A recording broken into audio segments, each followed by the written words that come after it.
Motorrad-Abenteuerreise ins Himalaya. Meine FMT 2023. Zu zweit reisen wir von Deutschland über Iran, Pakistan, Indien, Nepal, Kaschmir und wieder zurück nach Deutschland. Dabei legen wir rund 23.000 Kilometer zurück. Endlich werden wir die Eskorte hinter uns lassen, riskieren aber neuen Ärger mit der Polizei auf unserer letzten Etappe zur Grenze nach Indien.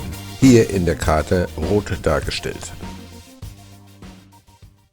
Und die Geschichte mit unserer Übernachtung, wir haben nämlich wild gecampt und sind vorher dem Begleitfahrzeug ausgebüxt. Dann haben die uns gesucht und sie haben uns dummerweise wiedergefunden. Alles drumherum erzähle ich mal später. Die Geschichte ist zu schön, um sie jetzt hier im Livestream zu verbrennen. Es muss ja auch noch was überbleiben für später. Und später ist genau jetzt. Die Suchscheinwerfer der Polizei haben uns nicht davon abgehalten, unsere Zeltnacht hier im Eukalyptuswald zu verbringen. Trotz aller Diskussionen, die wir hier letzte Nacht mit der Polizei hatten. Aber was ist da gestern Abend eigentlich vor sich gegangen? Als ich im Laden einkaufen war, scharten sich draußen um mein Motorrad die Menschen. Dann passierte das übliche, Selfies, Fotos, wo kommst du her, wo willst du hin und bla bla bla. Alles kein Problem. Bis plötzlich 2 Polizeiautos aus Gelände rollten. Irgendjemand muss die telefonisch benachrichtigt haben.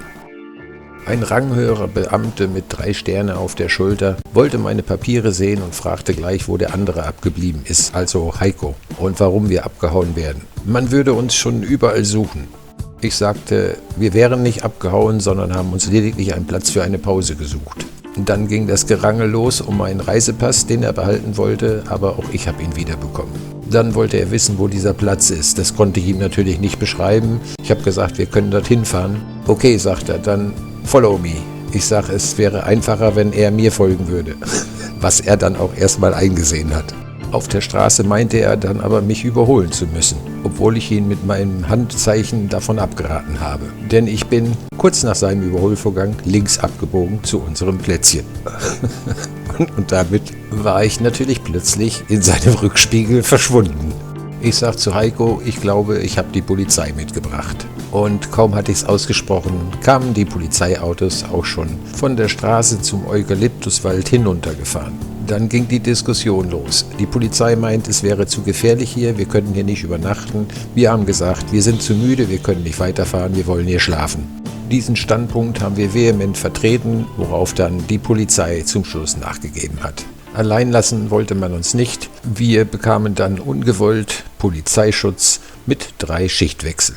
Und bei jeder Schicht muss mir wieder erklären, warum wir jetzt hier schlafen müssen. Das war schon ganz schön anstrengend. Am Ende waren sie immer alle ganz happy und freuten sich wohl, dass sie auf uns aufpassen durften, hatte ich jedenfalls so das Gefühl. Soweit die kurze Zusammenfassung des gestrigen Abends und dieser Nacht. Eigentlich muss ich es ja gar nicht sagen, aber das Ende vom Lied ist natürlich, dass wir heute Morgen wieder mit einer Eskorte starten.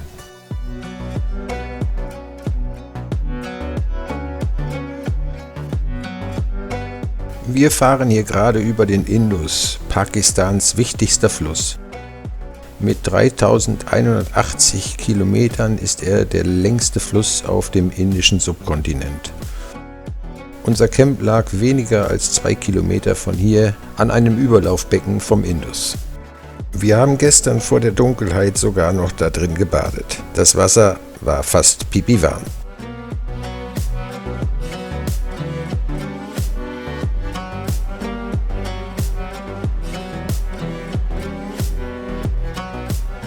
Der Indus ist auch die Provinzgrenze zwischen Khyber und Punjab. Und deshalb gibt es jetzt einen Wechsel der Eskorte-Mannschaft. Und jetzt wird mir etwas klar, die hätten uns nur noch 3 Kilometer begleiten müssen, dann wären sie uns los gewesen. Und wie es scheint, neue Provinz, andere Typen, anderes Fahrzeug, eine Special Task Force, so sehen die Jungs aus hier.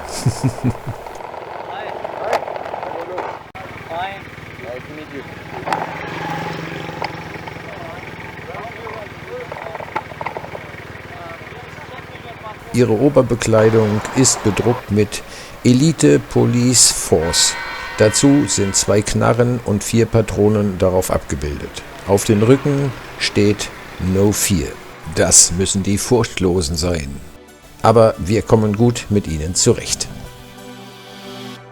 Die rauchenden Schlote hier sind kleine Ziegeleien, in denen einfache rote Ziegelsteine gebrannt werden. In Ziegeleien und der Landwirtschaft findet in Pakistan im großen Stil Fronarbeit statt oder moderne Sklaverei. Die Löhne für die Arbeiter sind so gering, dass sie nicht selten einen Lohnvorschuss benötigen, was sie dann bei der Rückzahlung wegen hoher Zinsen und Aufschläge in die Abhängigkeit der Arbeitgeber treibt. Es sind die Ärmsten der Armen, die hier skrupellos behandelt werden. Wer sich wehrt, kommt nicht selten zu Tode. Diese Menschen haben hier keine Lobby. Ihr seid jetzt live mit uns unterwegs auf der Eskortefahrt. So, er blinkt wieder. Links und rechts. Normalerweise ziehen wir in solchen Situationen eigentlich links an dem LKW vorbei, der uns hier gerade die Geschwindigkeit raubt. Aber heute wollen wir dem Polizeifahrzeug ja nicht wegfahren, nicht abhauen.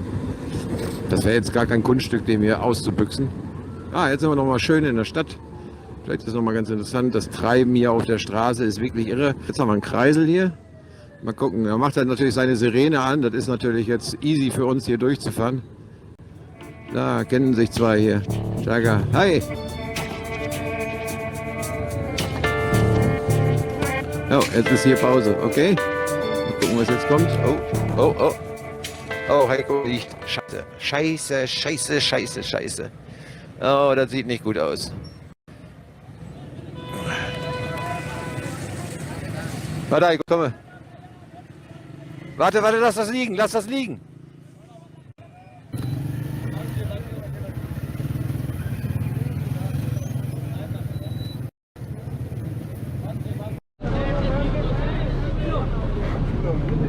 habe irgendwie da so weit. Bitte?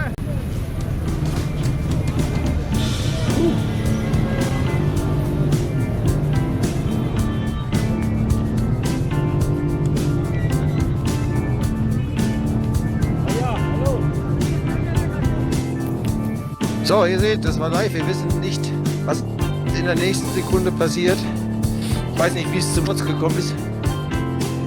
Ich habe im Rückspiegel noch den großen LKW gesehen, den Heiko liegen sehen mit dem Motorrad. Und ich habe gedacht, das Motorrad oder der große LKW mit seinen Reifen wäre auf Heikos Motorrad draufgefahren. Ihr seht, was sich hier gerade für eine Menschentraube bildet. Wenn sowas hier ist gleich mega Alarm. Alle sind neugierig und alle gucken. Heiko, gut? Ich höre ihn gar nicht. Bitte? Okay. Ich habe echt so einen Bammel gehabt, eine Scheiße, da ist der LKW drüber gefahren. Okay. Go.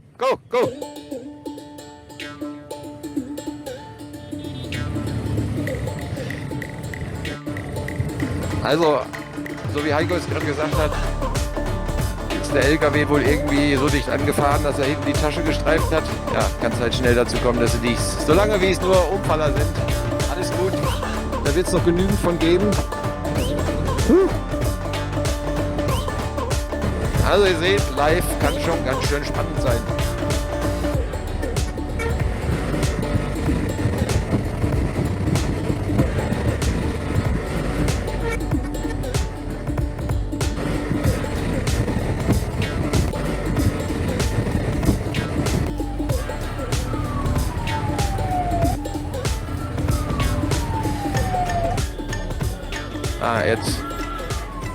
Jetzt geht's hier richtig ab.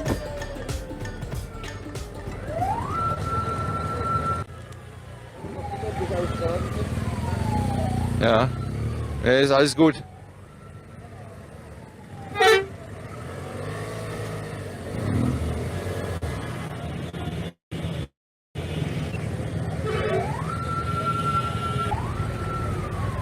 Ja, jetzt guckt ihr wieder nach vorne. Ihr seht, hier ist Chaos.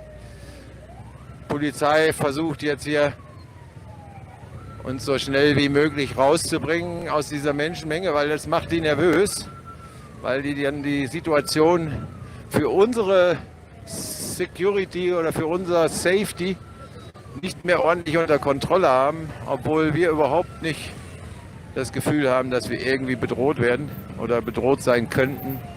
Es ist alles cool.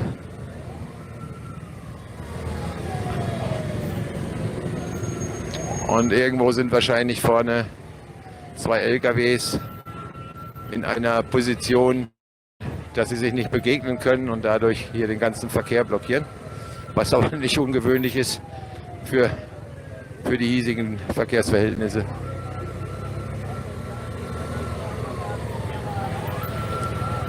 Ich weiß nicht, wir fahren hier scheinbar irgendwie mitten durch den Viehmarkt, ne? Schön, very dangerous. Die Ziegen und Schafe sind alle schick zurechtgemacht, die sehen alle gut aus, ne? So bringen die ein paar Peseten mehr, hätte ich fast gesagt.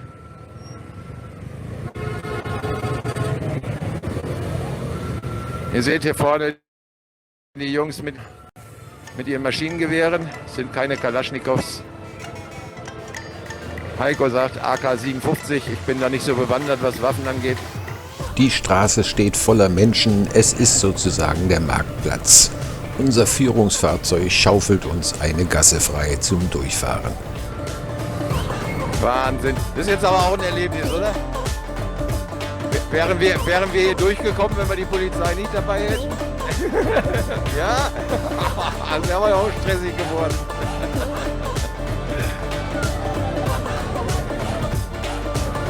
Hammer. Eine Ziege kaufen.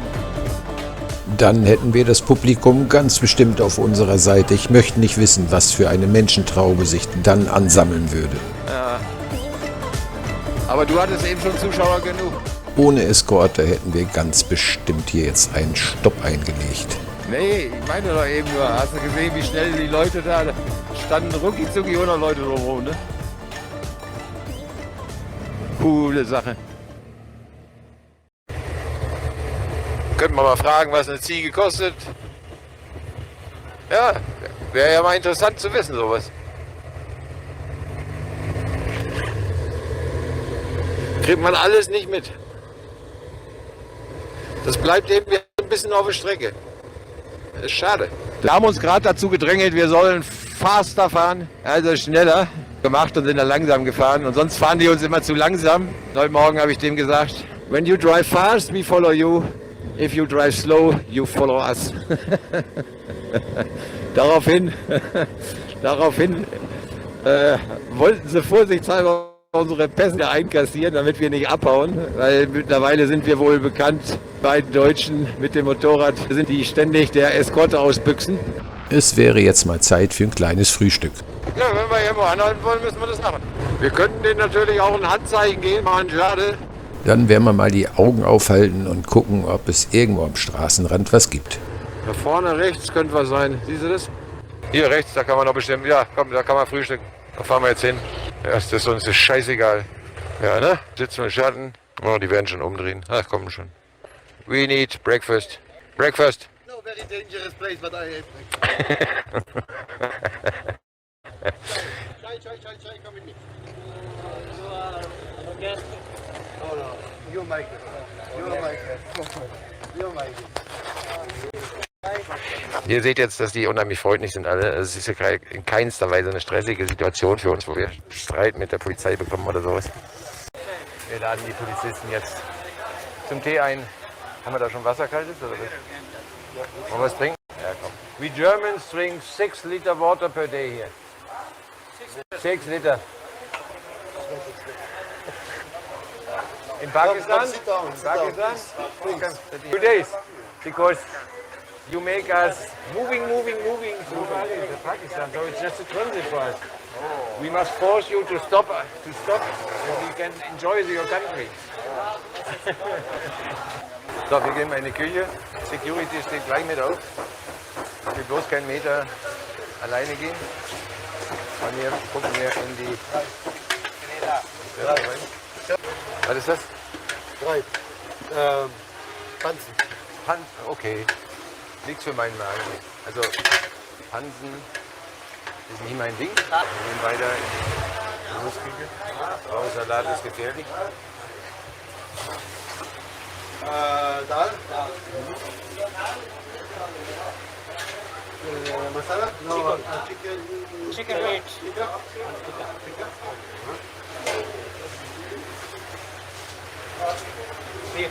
Beef. Lamb? Beef. Vegetable. Das ist das Frühstück, ne? Das ist sämtliches Frühstück. Was Da. Dal? Reis. Reis? Rice? Ja? Rice no. No Reis? Nee, no rice. ist das eine Suppe oder was? Roti? Roti? Essen kennt der Heiko sich aus. Was ist das? Dal, Linsen und Rotibrot. Da. Sieht sehr lecker aus. Muss hier mal aufpassen, dass ich nicht stürze. Das ist nicht so ganz einfach hier. Ja. So ein Steinofenbrot. So, da macht er den Teig. Professional, look. Professional. Professional. Und dann klebt er das von innen an die Wand. So wie in Usbekistan. Und jetzt sieht man, wie das da unten an der Steinwand, an der heißen Steinwand gebacken wird. Mal gucken, wie lange das dauert. Das ist nicht mehr lange, es schmeißt schon schön Blasen. Ich weiß gar nicht, ob ihr das sehen könnt. 14 Sekunden später. Jetzt sagt er, er ist fertig. Dann schmeißt es darüber. Zack, ein Brot fertig. Und es sieht wirklich richtig gut lecker aus. Hier der Pansenkocher. Und ihr seht, wieder Security an meiner Seite. An solchen Stellen lassen wir uns keinen Meter alleine laufen. Da haben wir doch einen Salat da stehen. Hoffentlich geht das nicht schief. So, wir frühstücken mit Bewaffnung. Hat man sich nicht dran gewöhnt. Der Heiko ist schon Chai bestellt. Oder? Water and chai. No. Not for me. Water and chai. Water and Chai. Chai. Milk chai. Masala, no? Masala. You say masala, no? Yes, yes. Schau es mir einfach mal zu. Kippen. Das Brot ist gut, ne? Mehl, Salz, Wasser, Joghurt. Yeah, what? The shape scene comes on National Geographic Channel. YouTube.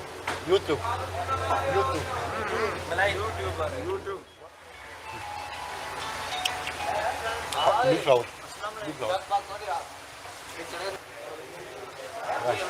Soll ich probieren, oder was? Koriander.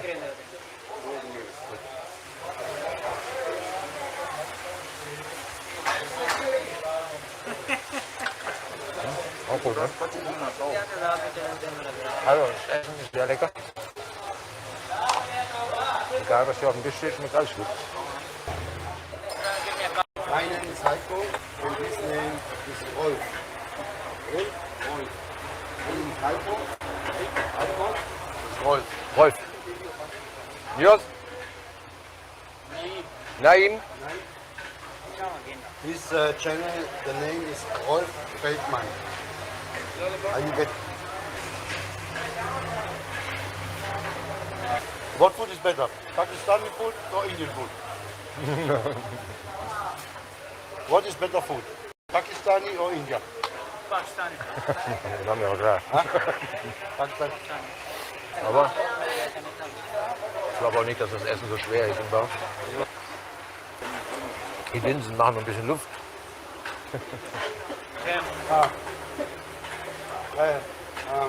Is it sugar? Zucker? Normal? Machen wir normal. Yeah. We take sugar as the Pakistani. Das ist so süß. Oh, egal. Ich muss mal kurz meine Hände waschen. Hier ist ein Waschbecken. Oh, da liegt sogar ein Stück Seife. Genial. Ist zwar nicht so lecker, aber Seife wäscht sich ja auch selbst.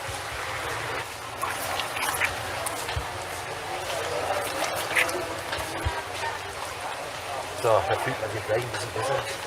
Hände waschen kann man hier gar nicht oft genug. Zumal man auch zigtausendmal Hände schüttelt. Und wer weiß, wo die schon alle gewesen sind. YouTube-Channel? Naja. Your comments about Pakistan. Your comments for Pakistan peoples. Pakistan people are good.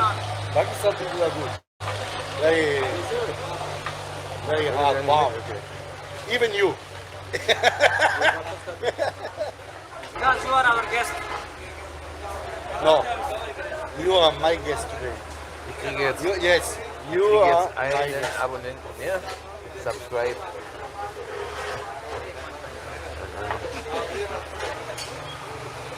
Let's live.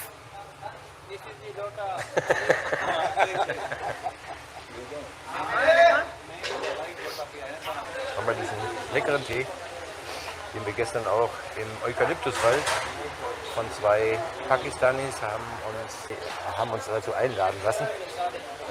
Richtig komplett selbst gemacht, mit einem Feuer in der Erde. Auch sehr gut, ganz traditionell. Und wir hätten jetzt gesagt, dass das Rezept muss man so mit nach Deutschland nehmen, ne, Heiko? Ja, ich hab das. Aber Das hier im Computer. die Frage ist halt nur, ob uns das dann in Deutschland auch noch schmeckt oder ob das nur hier schmeckt. Aber das muss man halt ausprobieren, ne? Kann man so nicht sagen. Your age? 52. 58. 58. 58. And you 25? 35. Hey, Volltreffer. Also er ist hier 25. See, everybody eat, everybody relax. Drink. Hey. We met, but all the people which we met were very friendly. Very, very Sorry? Nice to meet you. Thank you It very was much. nice to meet you. Thank you very much. Please, you are my guest. Thanks. Please, you are my guest. Bhaiya. No, yeah. Yes. It is against our culture. No. Your duty is to make sure we are safe, and my duty is to invite you for. Yeah. Accepted? Accepted? Motorcycle is right. Price by 15,000 Euro. Ein paar Leute mehr. Und das ist ja gut. I'm good. I'm good. reliable. Hi.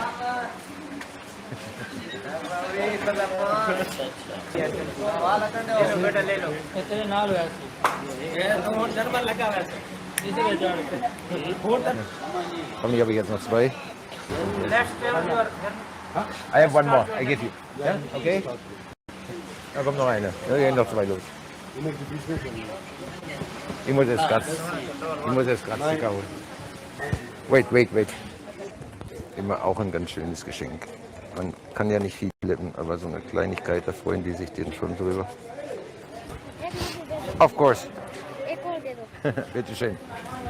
Und wer hat noch keins? Du hast noch keins. Richtig? Complete? Oh, jetzt sind immer mehr. Ja, auch noch. So. Ciao. So, Heiko hat es tatsächlich geschafft. Let's go. या Die wollen uns immer erzählen, dass wir das Licht ausmachen sollen. Wahrscheinlich haben die ständig Probleme mit ihren Batterien. So, wollen wir ein bisschen durch den Sand fahren hier. Okay? Let's go. So, es geht weiter.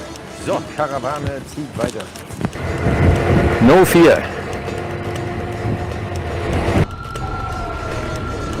So, jetzt wird es anscheinend wieder voll hier.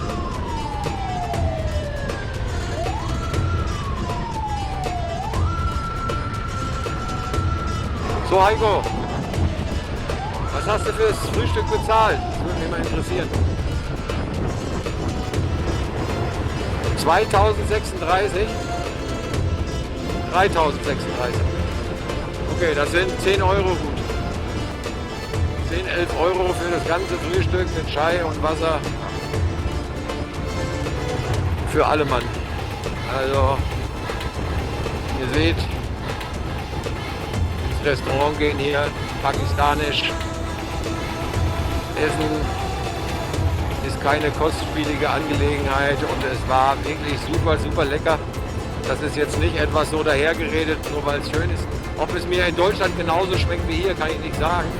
Das ist ja immer so, wenn man was woanders isst, ist das oft, hat das einfach den Flair der Umgebung, was da Mitte ist, wie beim Rotwein. Und da sind die Mädels, gucken. Manchmal grüßen sie auch mal. Aber es war wirklich sehr, sehr schmackhaft, das Ganze. Und ganz besonders auch dieses Brot, was an den Steinwänden gebacken wird. Das gibt es hier in den Starnländern sowieso sehr viel. Das war wirklich gut. Und es war jetzt ein Essen, das sollte bis heute Abend locker reichen. Locker, ne? Heiko sagt das auch. Mal gucken, ob sich die Linsen noch rühren im Bauch. Ja. Solange wir nur Luft ablassen, ist alles gut. Entlüften tut ja auch gut.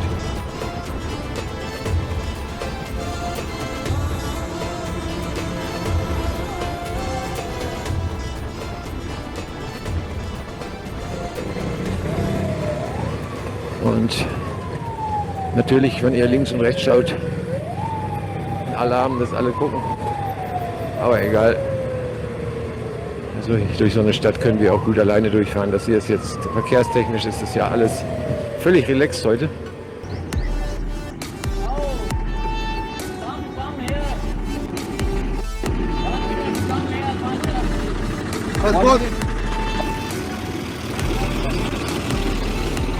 So, die Eskorte wechselt mal wieder. Es ist Zeit, sich von der Elite Police Force zu verabschieden. Und diesmal ist der Abschied ganz besonders herzlich. War aber auch eine echt coole Truppe. Diese furchtlosen 6.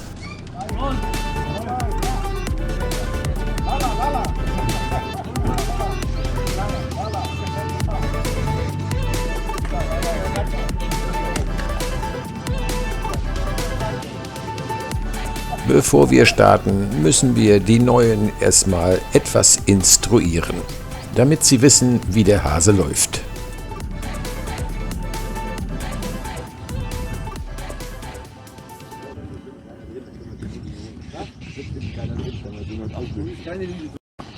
Thank you. Goodbye. Ciao.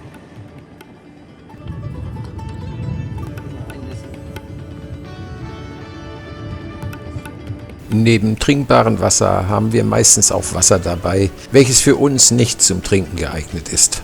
Dieses ist sozusagen das Kühlwasser auf unseren Kombianzügen. Für den Fall, dass sich mal kein Wasserhahn in der Nähe befindet. Das ist auf jeden Fall für ein paar Kilometer sehr hilfreich. Dabei unbedingt darauf achten, dass Hintern und Füße trocken bleiben.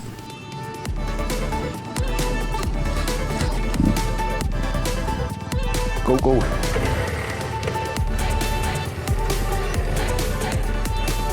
Los, fahr.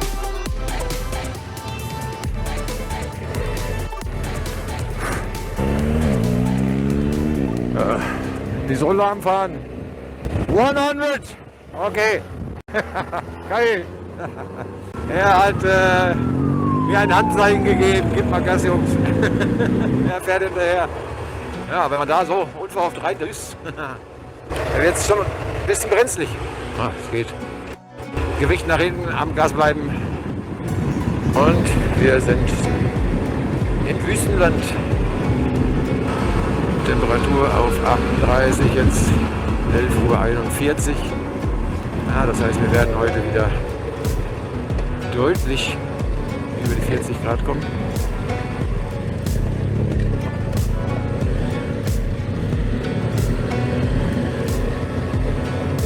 Tja.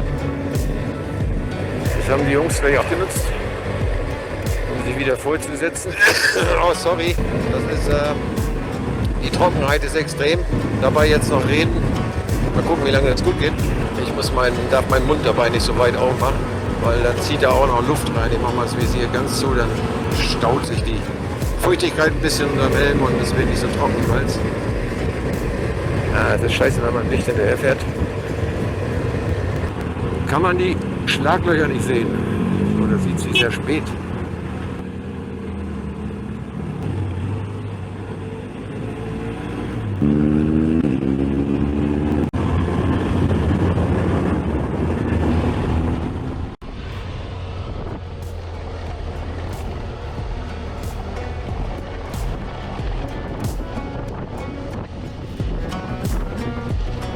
Ich sehe nichts mehr. Ich muss mehr Abstand halten.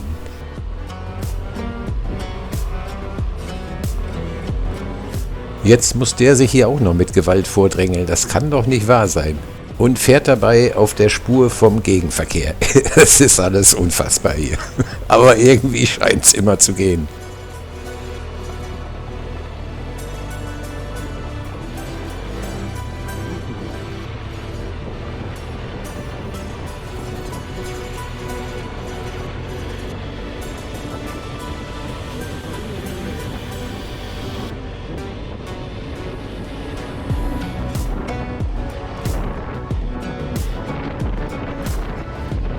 Wenn da was vor einen fährt, es staubt so, ich habe echt gar nichts mehr gesehen. Die sollen hinter uns bleiben. Ich habe dir jetzt mit der Hand gewunken, dass die hinter uns bleiben sollen und uns nicht überholen sollen. Weil wenn wir durch solche Staubteile fahren, dann noch hinter so einem scheiß Jeep her, ist die Sicht gleich null. Das hat schon gereicht, was der Heiko aufgewirbelt hat. Ich habe echt nichts mehr gesehen.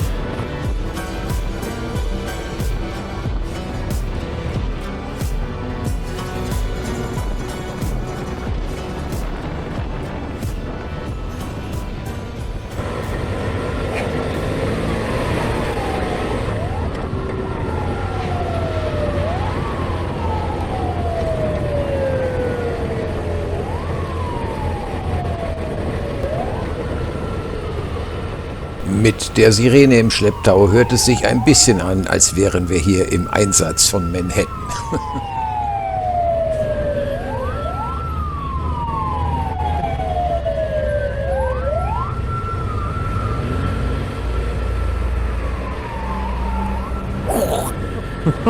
Das war etwas eng. Aber 2 Zentimeter auf jeder Seite sind ja genug, oder? Ja. Schönes Treiben hier auf dem Marktplatz. Und ich lasse ihn nicht vorbei.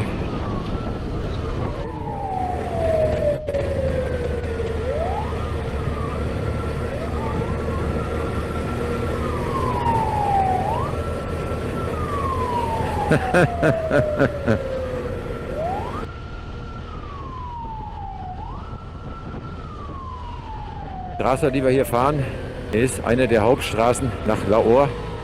Dann kann man ungefähr absehen, was auf Straßen los sein muss, die nicht als Hauptstraßen gelten. Da kann das schon schnell lustig werden, insbesondere wenn es nass ist. Dann wird es hier auch, glaube ich, richtig matschig an diesen Stücken.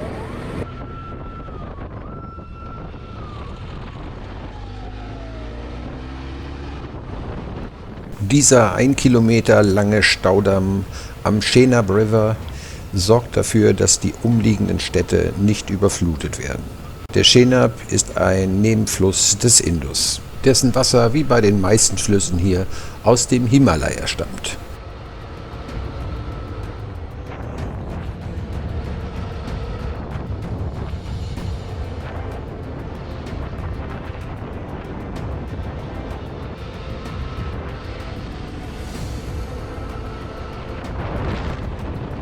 Und das hier ist gerade mal wieder typisch für Pakistan. Sie fahren mit Allah und wir mit dem Kopf.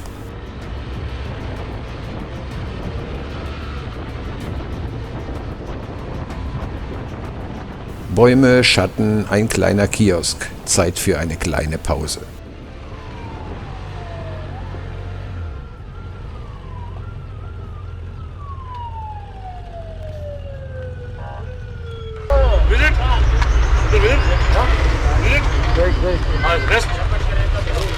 Pause. Hallo. Hallo, I'm fine, thank you. Sind wir zufällig an der Polizeistation oder was? Habe ich hier zufällig an der Polizeistation gehalten jetzt oder was? Hallo, nice to meet you. Hallo. Ja, Hanne. Hört's nicht. Pakistan, Afghanistan, und von Taftan bis hier erzählt man, this is a very dangerous area. Eigentlich für uns weniger, ja, für Polizei und Militär. Und im Prinzip, nach unserer Einschätzung, bringen die uns mit ihrer Eskorte eigentlich eher in Gefahr als dass die uns irgendwas Gutes tun. Aber nein, die wollen die ganze Zeit uns begleiten. Unfassbar. Aber das liegt daran, die sind für uns verantwortlich. Und deshalb sind die froh, wenn die uns wieder los sind und die Verantwortung an den nächsten Distrikt übergeben können. So in etwa schätzen wir das ein. Ach, guck dir das mal an. Weil sich auf der rechten Seite der bessere Asphalt befindet, wird der Linksverkehr mal gerade eben von der Polizei zum Rechtsverkehr gemacht. Und das funktioniert auch. Der LKW macht's genauso. Das Motto lautet dann wohl, der Schwächere muss ausweichen.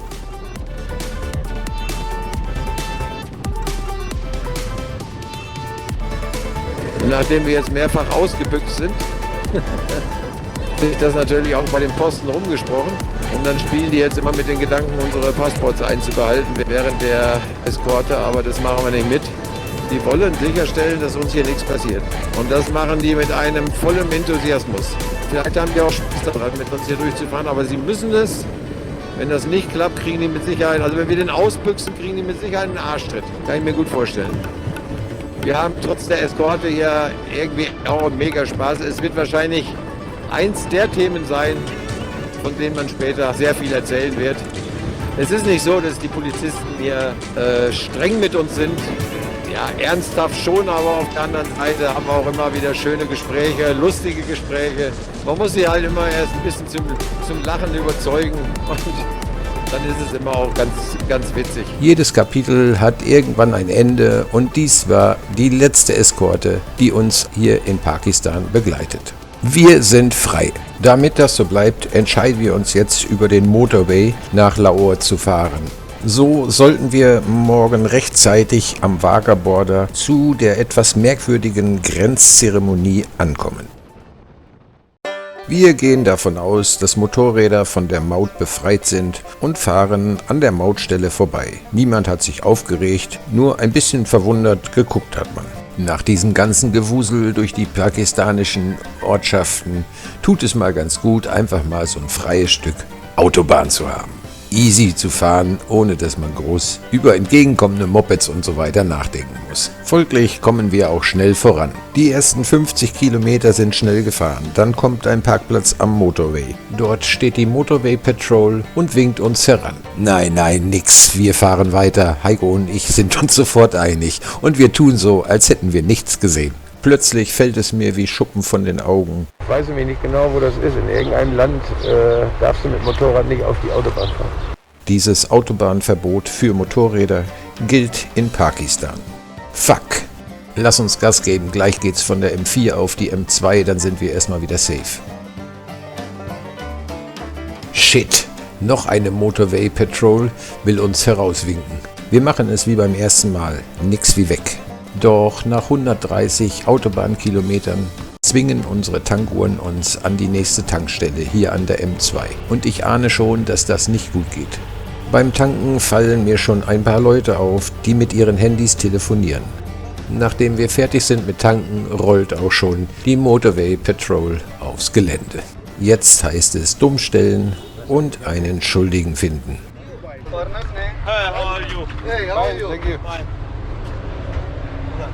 Where from you coming and what you are doing?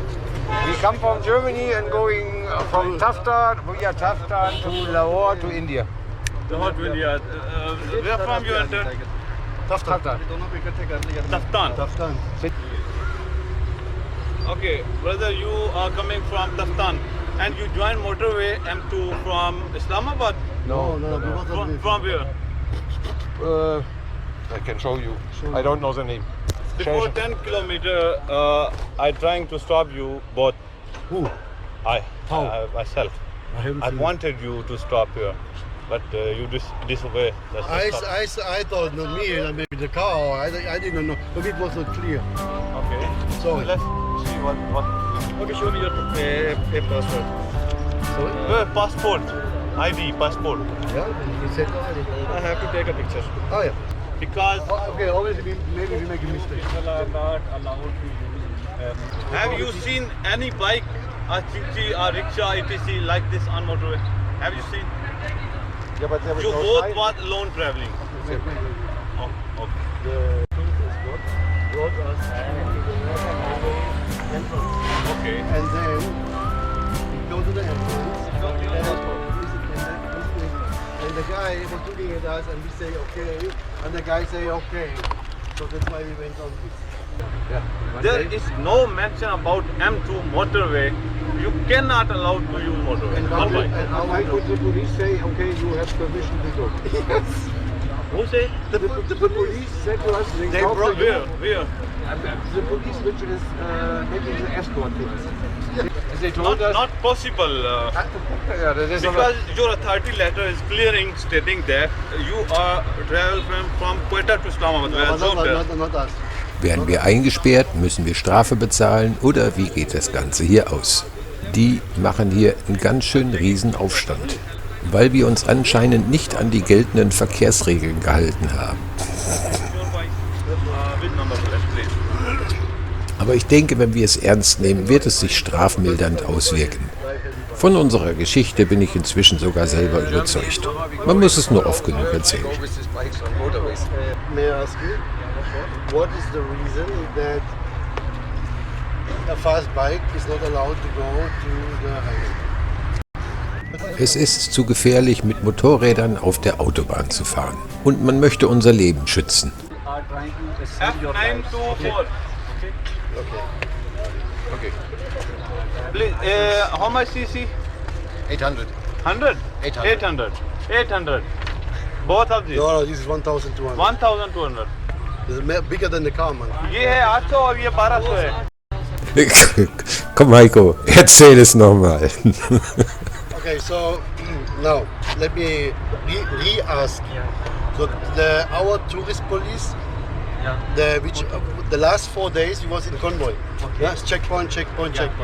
And then they say last checkpoint, and they say we want to go to Lahore because we go to India. And they brought us to the highway because it's okay. So again, when we went on the entrance, the guy was looking at us. We say okay. The guy, okay, go. Jetzt haben wir es so oft erzählt und inzwischen glaube ich schon selber, dass es genau so gewesen ist. This is not allowed. Because even on the paper, So, jetzt setzen wir noch einen drauf. They told us it was the only way which we can drive without convoy. Assalamualaikum sir. Ah, wir haben ein erstes Lächeln, das hilft. Die Zuversicht steigt, dass wir hier einigermaßen glimpflich davonkommen. Who is driving this one? Have you driving license? Of course. Let me show. What is type like Honda, Yamaha, KNN? BMW. BMW. Both of these. Yeah. Both, yeah. Nun dürfte es nicht mehr lange dauern, bis das Urteil gesprochen wird. Und so ist es auch. Alle Personalien aufgenommen, Dokumente, Motorräder und uns fotografiert, dann wird das Urteil verkündet und unmittelbar vollstreckt. Das Urteil lautet wie folgt. Erstens. Wir sind nicht berechtigt, auf dem Motorway zu fahren. Okay, no problem. Zweitens. Wir müssen den Motorway auf dem kürzesten Weg verlassen. Hierzu ist die Abfahrt in 10 Kilometer Entfernung zu benutzen. Okay, no problem. Drittens. Damit uns auf diesem Wege nichts passiert, wird der Officer, welcher versucht hat, uns an dem Motorway zu stoppen, mit einem Fahrzeug voranfahren.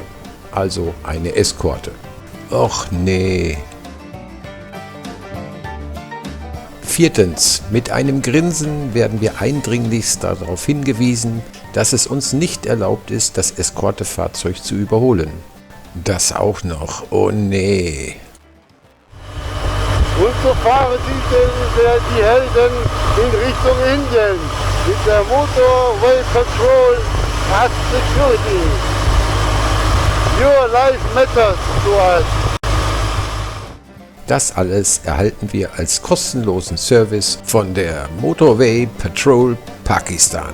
Wir wären ja sonst vermutlich niemals lebendig von dieser Autobahn wieder heruntergekommen. So tuckerte die Eskorte anfangs mit 30 km/h auf der Standspur, damit wir folgen können. Das Motto "If you drive fast, we follow you.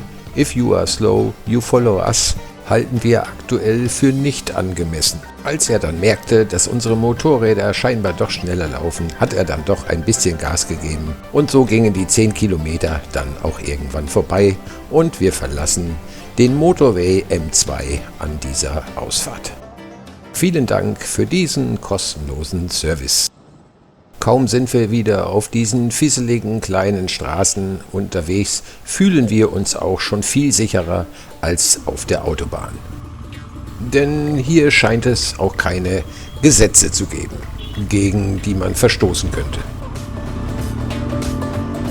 Bis nach Lauer sind es jetzt noch rund 80 Kilometer über Landstraßen, kleine Ortschaften und Städte.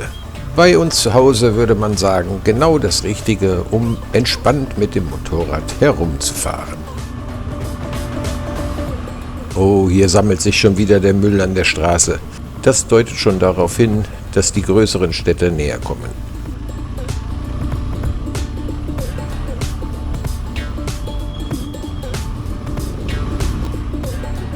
Über den Motorway wären wir jetzt schon in Lauer. Stattdessen fahren wir die letzten 60 Kilometer durch diese wuseligen Vorstädte. Die Durchschnittsgeschwindigkeit sackt ins Bodenlose. Ja, ich würde sagen, Safety First bekommt in Pakistan eine ganz andere Bedeutung.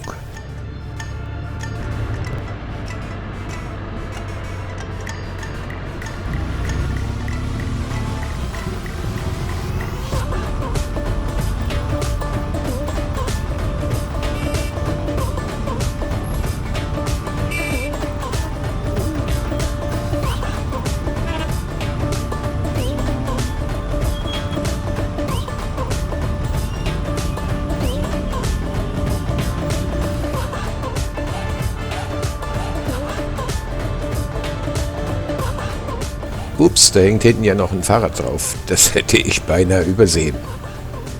Da wäre ich aber schön mit meinem Koffer dranhängen geblieben.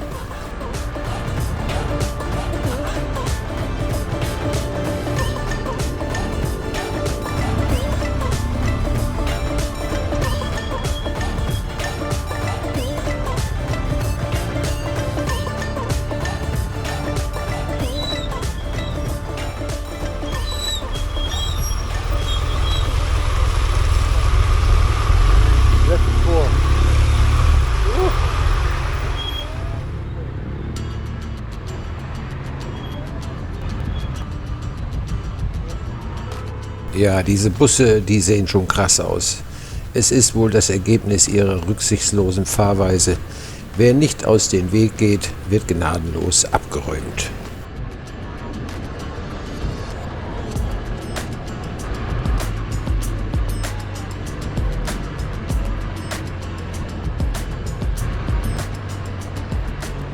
Ich muss jetzt erst nochmal darüber nachdenken, ob die Eskorte, nachdem sie uns gesagt haben, wir wären jetzt frei, wirklich gesagt haben, dass wir auf den Motorway fahren dürfen. Wie gesagt, wir haben es ja jetzt schon so oft erzählt gegenüber der Motorway Patrol, dass man es schon fast selber glaubt. Also die Eskorte endete auf der Landstraße kurz vor der Mautstation für den Motorway. Dort riefen sie uns aus dem Auto heraus zu: "You are free, you can go, go, go." Wir sofort los, bevor sie es sich anders überlegen. Wir folgen dem Wegweiser nach Lauer und landen auf dem Motorway-Zubringer. Wir schauen nochmal zurück zur Eskorte, machen den Daumen hoch und sie gestikulieren irgendetwas, woraus wir geschlossen haben, dass wir keine Maut bezahlen müssen und einfach auf den Motorway düsen können. Wir haben nicht lange gefackelt, sind an der Schranke vorbeigefahren, Gas gegeben, ja, und dann waren wir drauf auf dem Motorway.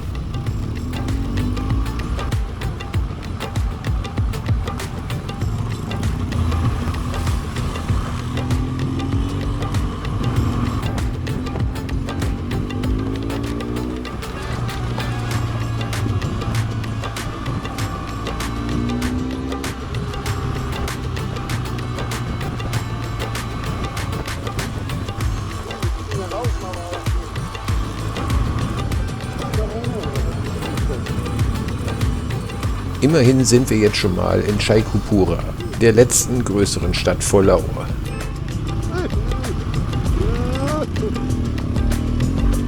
Mathematisch betrachtet haben wir, glaube ich, alles richtig gemacht. Wären wir die 130 Kilometer über die Landstraße und den kleinen Ortschaften gefahren, hätten wir wahrscheinlich viel, viel länger gebraucht. Die Durchschnittsgeschwindigkeit, die man dort erreicht, liegt wahrscheinlich zwischen 30 und 40 km/h. Man fühlt sich hier so safety, dass man glatt einschlafen könnte beim Fahren. So haben wir inklusive des Polizeitechtelmechels 2,5 Stunden gebraucht. Also haben wir 1 Stunde gespart. Optimaler wäre es natürlich gewesen, sie hätten uns nicht erwischt und wir wären bis nach Lahore durchgekommen.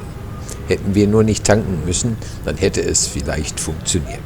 Dafür hätten wir bestimmt noch an 1, 2 weiteren Motorway Patrols vorbeifahren müssen. Aber hey, dann hätten wir diese tolle Fahrt durch diese Städte hier verpasst und es wäre ja auch schade gewesen.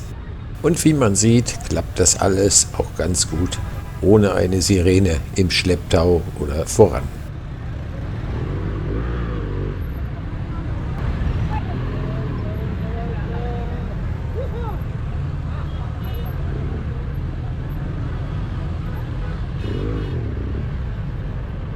So, der Verkehr wird dichter.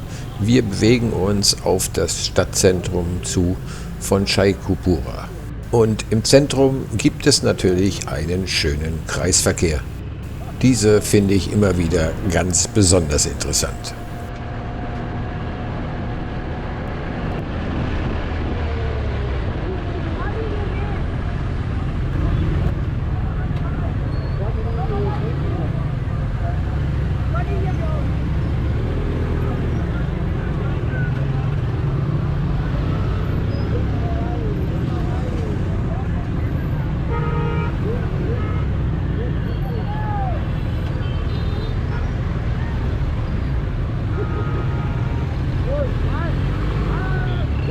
Eieiei, kommt dir einfach so ein Tuk-Tuk entgegen.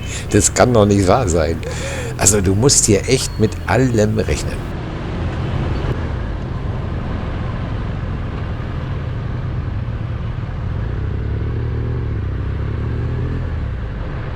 So, nach diesem Gewusel ist jetzt aber erstmal eine Pause angesagt. Die braucht man nämlich, um das alles hier ein bisschen im Kopf verarbeiten zu können. Dieser verrückte Verkehr. Die letzten 35 Kilometer bis nach Lahore fahren wir in der Dunkelheit. Das Ergebnis von Safety First. Dort werden wir dann vermutlich in einem Hotel übernachten. Dangerous area, smoking is not allowed. Through that. Okay. Ganz wichtig, mit dem Rauchen an der Tankstelle nimmt man es hier in Pakistan ganz genau. Wenn Sie so tanken, wie Sie fahren, ist das wahrscheinlich auch berechtigt.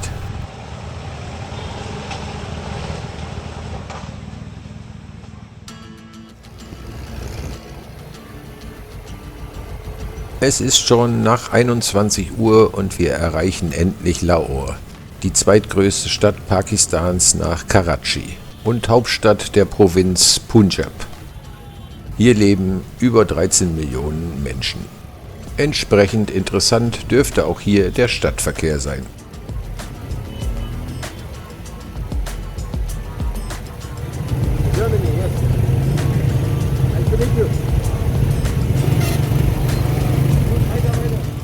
Ein Hotel haben wir uns vorher schon rausgesucht.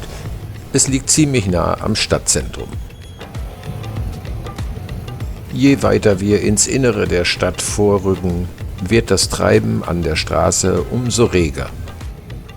Hier werden Ziegen und Schafe angeboten, vermutlich für eine fleischige Familienmahlzeit am Wochenende. Es ist nämlich Freitagabend.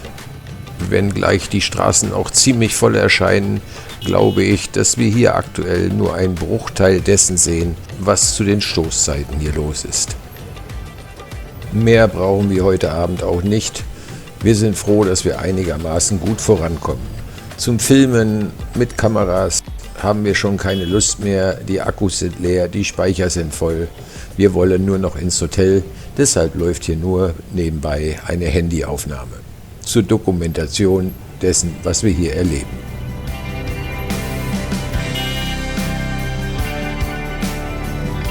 Nach der Durchquerung einiger verrückter Kreisverkehre und Abbiegepunkte gelangen wir endlich zu unserem Hotel, dem Tourist Inn.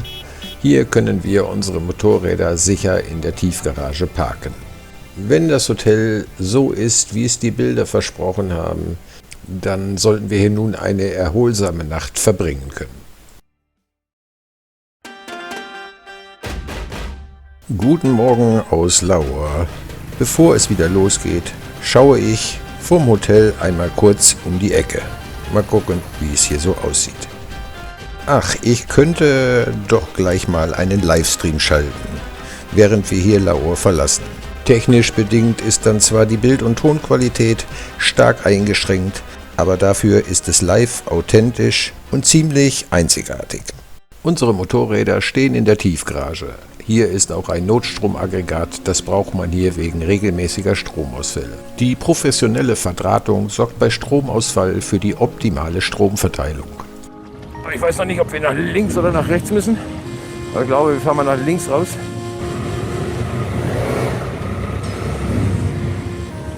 Warte, ich komme hier nicht weg.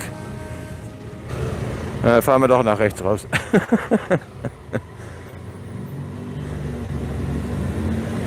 Vielleicht ist das auch richtig. Ach, das passt sogar. Da hatte ich gerade den Linksverkehr vergessen. Ja, wir fahren nach links und müssen dann gleich wieder rechts.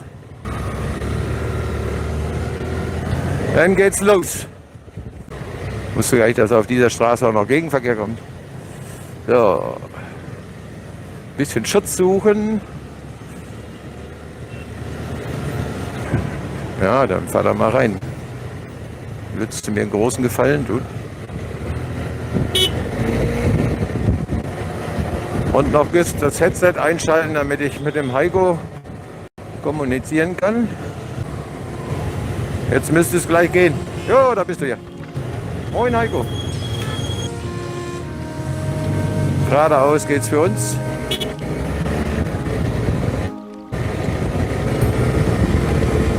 So, manchmal müssen wir ein bisschen ruhen, damit das hier vorangeht. So, geradeaus müssen wir.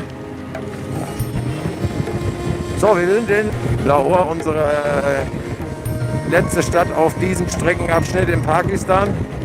Von hier aus geht es jetzt an die Grenze nach Indien. Warum fahren die alle, wenn hier rot ist? Oh, jetzt aber Gas.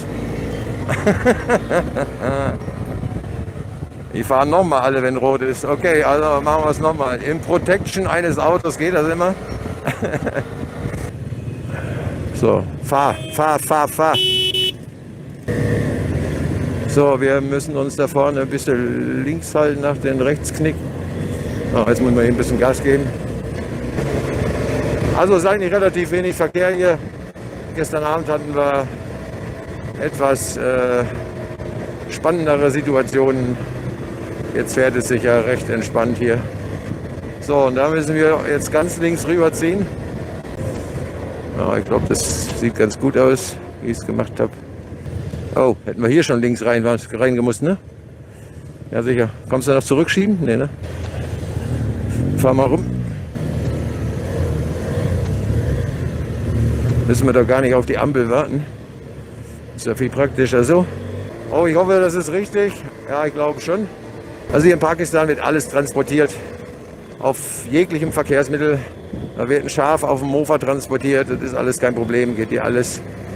Bevor mir die Kuh jetzt hier ins Gesicht scheißen, sehe ich lieber zu, dass ich da vorbeikomme.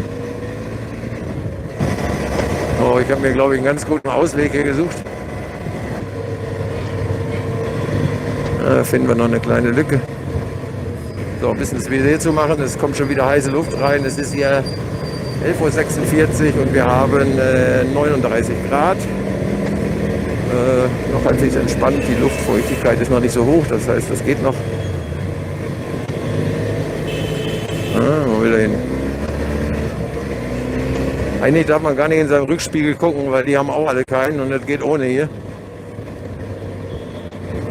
So, vor uns haben wir eine Madame im Taxi. So, gleich an der großen Kreuzung. Müssen wir links, Heiko? Oh, hoffentlich hat man nicht runterher gemusst. Ne. Komm, nur fahr. Hopp, Mutti. Auf. Die meisten wollen hier scheinbar einen U-Turn machen. Oh, da steht schon wieder No Entry Motorcycle. Scheiße. Nicht normal. So, das heißt, wir müssen hier oben irgendwie drehen. No Every Motorcycle. Wir müssen, sonst cashen die uns wieder. Ich muss mal kurz warten, weil wir fahren ja wieder gerade auf einer Autobahn. Autobahnen dürfen wir in Pakistan mit Motorrad nicht befahren. Wir haben das gestern gemacht. Sind zweimal der Polizei abgehauen, bis wir uns dann an der nächsten Servicestation eingecasht haben. Ja, ich bin jetzt hier vorne an der Schranke. Ja, entweder müssen wir rumdrehen. Ne, dann komme ich jetzt runter.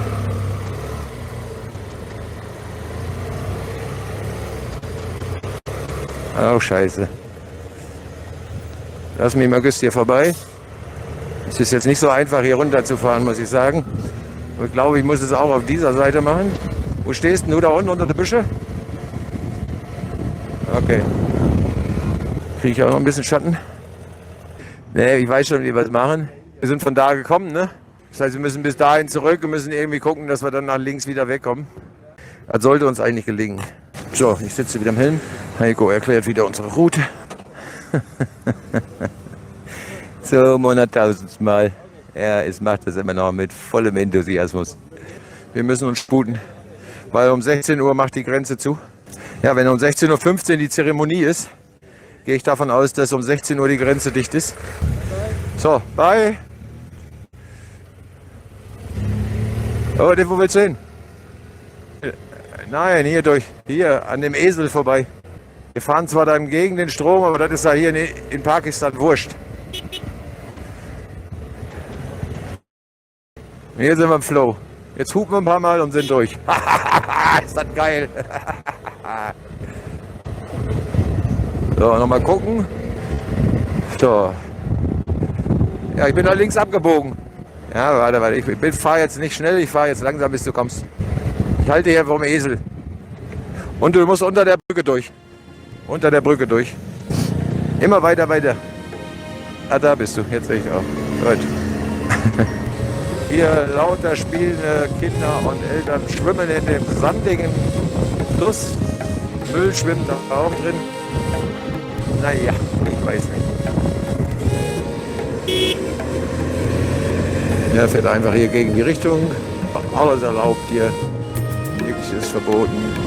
Außer das Motorräder auf der Autobahn fahren, was ja mega gefährlich ist. Stattdessen schicken sie uns hier über so eine Pamperstraße mit einem Heidenverkehr gestern Abend.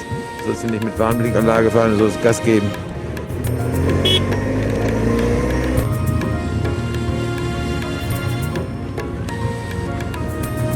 Jetzt können wir bis uns zu unserem Track hochfahren.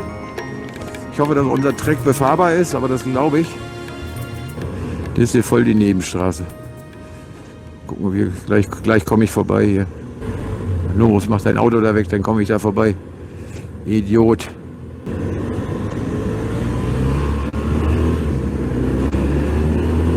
Wir brauchen noch Fahrtwind. Ja. So, und dann sind wir gleich schon wieder auf unserem Track und dann müsste das klappen. Also haben wir uns an den Linksverkehr schon gewöhnt, also so ein bisschen. Aber es gibt immer noch Abbiegesituationen, wenn man rechts abbiegt. Das ist immer noch manchmal etwas unübersichtlich, dass man auf die falsche Seite guckt. Das ist so das normale Fahren, ja, das ist okay. Aber rechts abbiegen in diesem Gewuschel, immer so eine kleine Herausforderung. So, jetzt müssen wir wieder rechts abbiegen, jetzt haben wir den Punkt. Und wahrscheinlich ist da eine Barriere, das heißt, wir müssen erst links und dann wenden, einen U-Turn machen. Was manchmal wahrscheinlich auch besser ist. Da vorne ist der U-Turn. Ich fahre hier jetzt rein. Jetzt kommt der U-Turn. Ja, ich bin schon wieder völlig durchgeschwitzt. Ich glaube, meine Unterwäsche ist schon wieder komplett nass. Heute Abend klebt dann wieder alles. Ja, Angstschweiß. Heute Morgen nicht so. Gestern war das ein bisschen schlimmer. Ja, das ging ganz gut. Jetzt fahr doch, Idiot. U-Turn ist gemacht. Wir sind in unsere Richtung. In unsere Reifen hier, man hat ja gedacht, oh, Gewicht und bla bla bla. Also wir fühlen uns super wohl mit den Reifen hier links und rechts an den Motorrädern. Um hier durchzujonglieren ist gar kein Problem.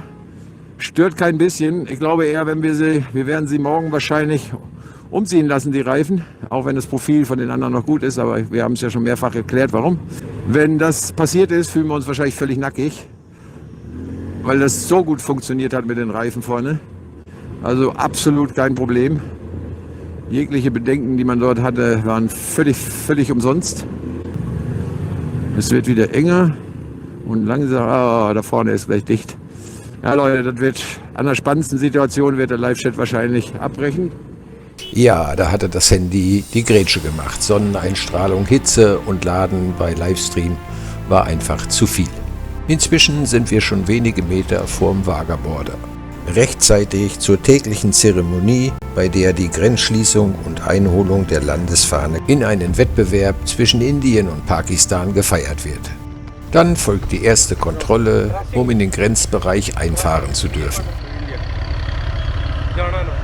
Check passport, please. Passport check. Heavy bike. Ja, Where are you from? normal bike. Was? Germany. Germany.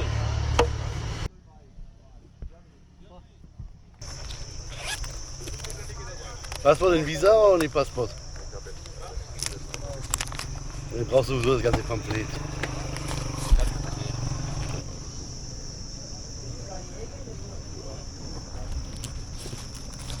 Thank you.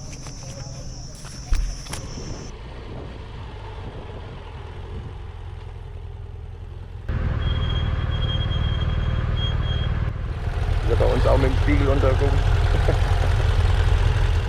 Hier erfolgt eine Kontrolle, um eventuelle Sprengsätze unter den Fahrzeugen zu finden. Diesen Kontrollpunkt dürfen wir mit unseren Motorrädern überspringen. Hier sind wir dann auch schon am zweiten Kontrollpunkt. Der Immigration-Schalter scheint das aber nicht zu sein hier.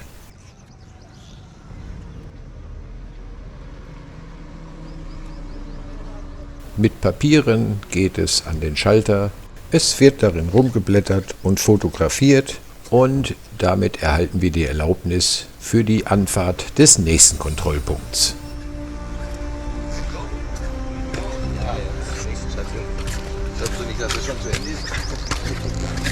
Jetzt sind wir ausgereist, ne?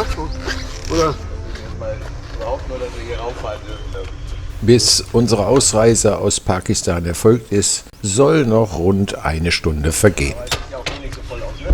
Du brauchst dich nicht anziehen, der schwitzt hier tot.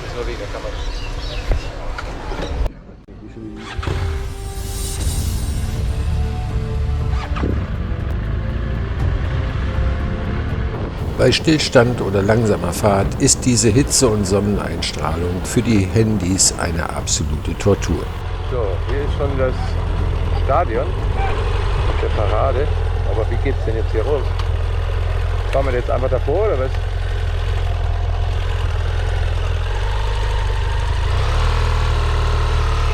Da sitzen schlaue Leute, die frage ich jetzt mal. Hello, to get to India. This gate? Oh Wunder, das hier ist kein Kontrollpunkt.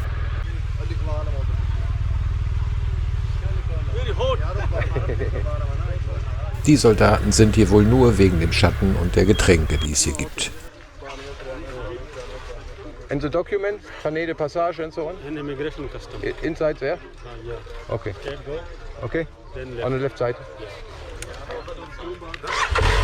Oh, Sorry. So, dann wissen wir ja schon mal Bescheid, wie es weitergeht. Also wir fahren dann da. India. No inside water, everything. No, only here. Water, cold drink. Yeah, we drink one water and then we go inside. Yes. Also wir müssen da tatsächlich durch das Tor da durch und dann auf der linken Seite ist dann wohl die Abfertigung. Es ist 13 Uhr, die Sonne brennt gnadenlos. Wir müssen uns erstmal abkühlen und unseren Wasserhaushalt aufbessern.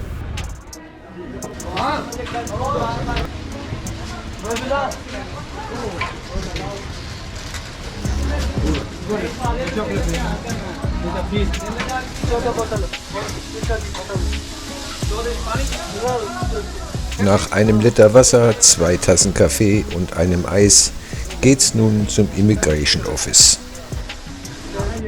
Dann mal auf in den Kampf der Grenzabfertigung. Erstmal kommt nun die Ausreise aus Pakistan.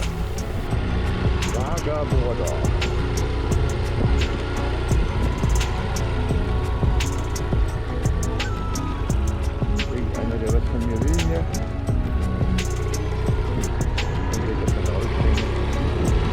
So, da sieht man schon das Stadion, wo diese Zeremonie stattfindet. Ja, thank you very much.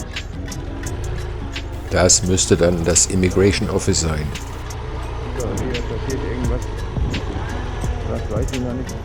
Aber ciao.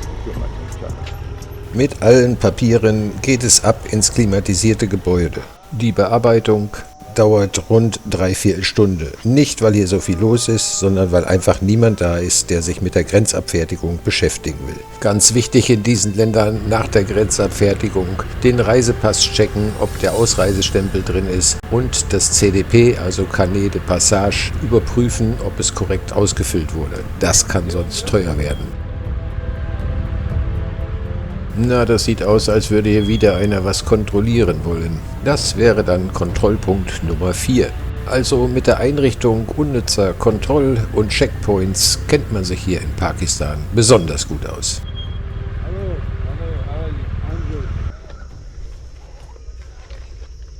Which country? Germany. Germany. Wow. Long way to go. BMW. Yes, sir. CC. 1200. So, das dürfte es ja jetzt wohl gewesen sein. Noch 200 Meter bis zum Durchfahrtstor, also der eigentlichen Grenze. Aber stopp, wir haben hier nämlich noch was vor. Eine kleine Fotosession, die gleichzeitig auch von anderen genutzt wird, um sich mit unseren Motorrädern abzulichten. Naja, warum nicht, wenn's schön macht. Now we are going to India. Now we're going to India. Yes, okay, very nice. Light, okay. Thank you very much. You are from? Germany. It's from Germany, Frankfurt. Yes. Okay, thank you very much.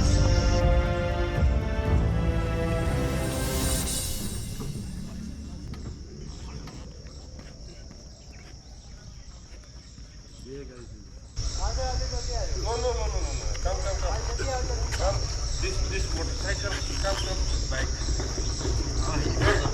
Bike.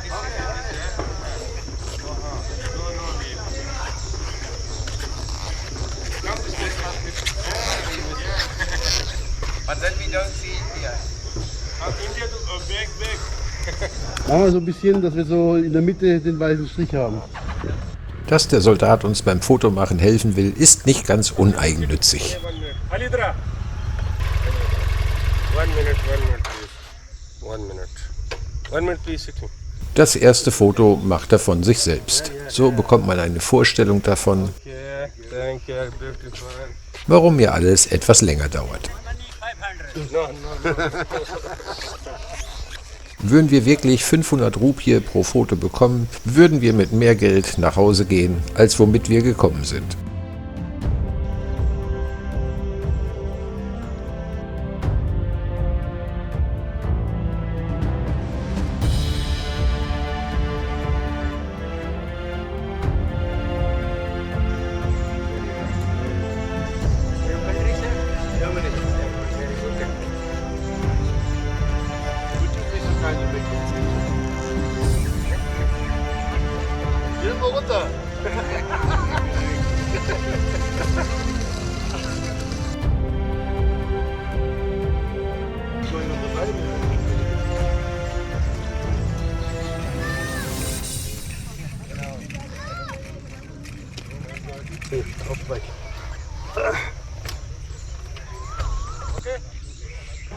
Ja.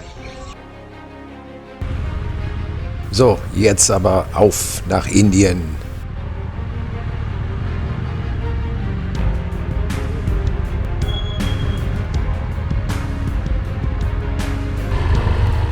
Die einzigen, die hier durchfahren.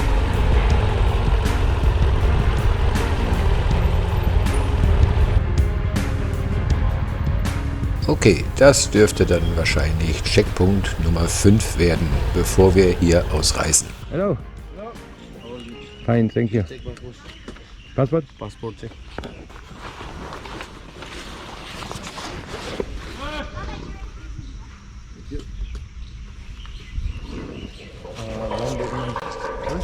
One document किधर है?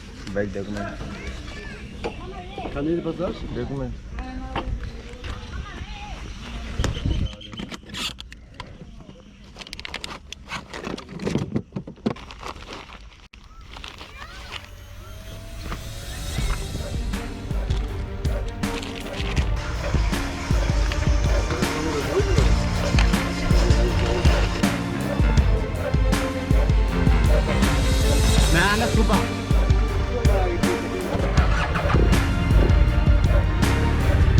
Das ist ja cool. Durch dieses Tor verlassen wir Pakistan und reisen ein nach Indien. Wir sind rechtzeitig da und nehmen teil an dieser äußerst ungewöhnlichen und befremdlichen Zeremonie. Aber dazu später mehr. Ich bedanke mich fürs Zuschauen. Bis zum nächsten Mal. Tschüss.